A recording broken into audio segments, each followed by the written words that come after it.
மதுரை மீனாட்சி அன்னையை தரிசனம் செய்வதில் மறைந்துள்ள தெய்வீக ரகசியம்.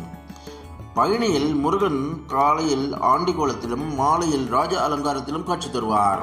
சோட்டானிக்கரை பகவதி அம்மன், சரஸ்வதி, லட்சுமி, பார்வதி தேவி என 3 விதமாக காட்சி தருவாள். அந்த வரிசையில் மதுரையில் மீனாட்சி அம்மன் மொத்தம் 8 விதமான அலங்காரங்களில் காட்சி தருகிறாள். சக்தி இல்லையே சிவமில்லை என சிவனே உணர்ந்திருந்த போதும் சக்தி தலங்களாய் விளங்கும் ஊர்களில் சிவனின் ஆட்சியே நடக்கும். ஆனால் மதுரையில் அன்னையின் கையே ஓங்கி இருக்கும். மதுரையின் அரசியாய் மீனாட்சியை ஆட்சி செய்கிறாள். முதலில் மீனாட்சி அம்மனுக்கு அபிஷேகம் பூஜைகள் செய்த பின்னரே சுந்தரேஸ்வரருக்கு செய்வது வழக்கம். பக்தர்களும் அன்னையை வணங்கிய பின்னரே அப்பனை வணங்கி வருகின்றனர். மதுரை மீனாட்சி அம்மன் கோவிலில் பல அதிசயங்கள் உள்ளது. மதுரையில் மீனாட்சி தினமும் 8 விதமான சக்திகளாக பாவிக்கப்பட்டு ஆராதிக்கப்படுகிறாள். இது மற்ற கோவில்களில் இல்லாத ஒரு சிறப்பு. அவை: 1. திருவனந்தல் பள்ளியறையில் மகாஷோடசி. 2. பிராத சந்தியில் பாலா. 3. 6 to 8 நாயகி வரையில் புவனேஸ்வரி. 4. 12 to 15 நாயகி வரையில் கௌரி.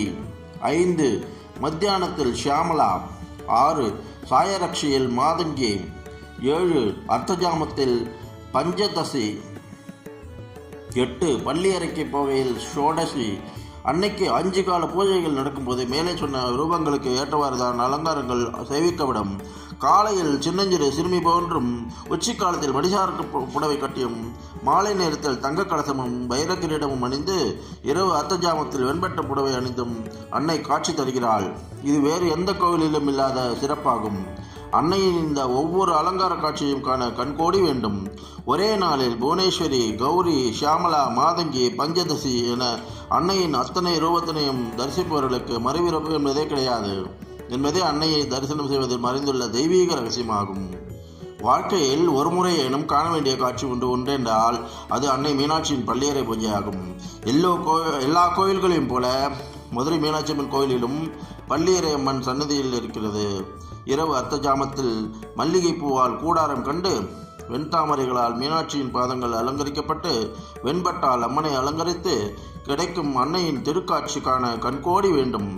இரவு சுந்தரேஸ்வரர் வெள்ளி பாதகைகள் சுவாமி சன்னதியில் இருந்து பள்ளியறைக்கு வரும். பாதகைகள் வந்த பின்னர் அன்னைக்கு விசேஷ ஹாரத்தி, மூக்குத்தி தீபாராதனை நடக்கிறது. உள்ளே இருக்கும் பெரும்பாலான வண்ணம் வெள்ளை. ஆகவேதான் அன்னையின் மூக்குத்தியை மிக தெளிவாக தரிசிக்க இயலும். அத்தோடு 3 வகையான தீபங்கள் காட்டப்படும். அதில் கடைசி தீபம் அம்மனின் முகத்துக்கு மிக அருகில் காட்டுவார்கள். அவ்வாறு காட்டப்படும் போது மிக தெளிவாக அம்மனின் திருமுகத்தினை தரிசிக்கலாம்.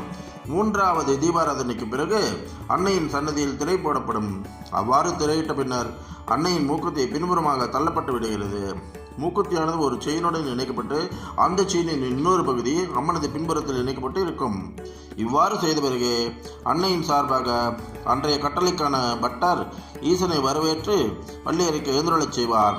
அதாவது மூலஸ்தானத்தில் இருக்கும் மீனாட்சி சுந்தரேஸ்வரருக்கு பாத பூஜை செய்து பள்ளியறைக்கு அழைத்துச் செல்வதாக ஐதீகம். மதுரை மீனாட்சி அம்மன் கோவிலில் நடைபெறும் இந்த பள்ளியறை பூஜை பார்க்க திகட்டாத காட்சியாகும். பள்ளியறை பூஜை சிவசக்தி ஐக்கியத்தை உணர்த்துவதால் இந்த தரிசனத்துக்கு சிறப்பு அதிகம். அதன் பின்னர் அம்பிகையின் சன்னதி மூடப்பட்டு பள்ளியறையில் பூஜை, பால், பழங்கள், பாடல்கள், வாத்திய இசை என்று சகல உபச்சாரணங்களுடன் இரவு கோவில் நடை சாத்தப்படுகிறது. குறிப்பாக திருமணம் ஆகாதவர்கள் தொடர்ந்து 5 வெள்ளிக்கிழமை பள்ளியறை பூஜையில் கலந்து கொண்டால் உடனே மனம் போல திருமணம் பண்ணப்படுவது உறுதி.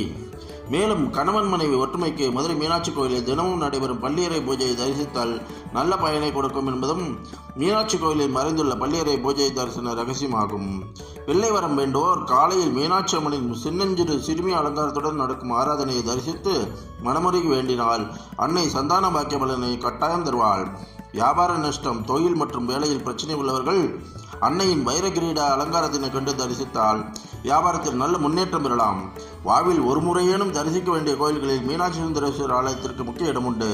இவை எல்லாற்றையும் விட புண்ணியம் செய்தவர்களுக்கு மட்டுமே அன்னை ஸ்ரீ மீனாட்சியை புவனேஸ்வரி, கௌரி, ஷியாமலா, மாதங்கி, பஞ்சதசி என எல்லா அலங்காரத்திலும் தரிசனம் செய்யும் பாக்கியம் கிடைக்கும் என்பது பக்தர்களின் அசைய முடியாத நம்பிக்கை. மீனாட்சி அன்னையின் பாதம் பணியுங்கள், வாழ்வில் எல்லா வளங்களையும் பெறுங்கள்.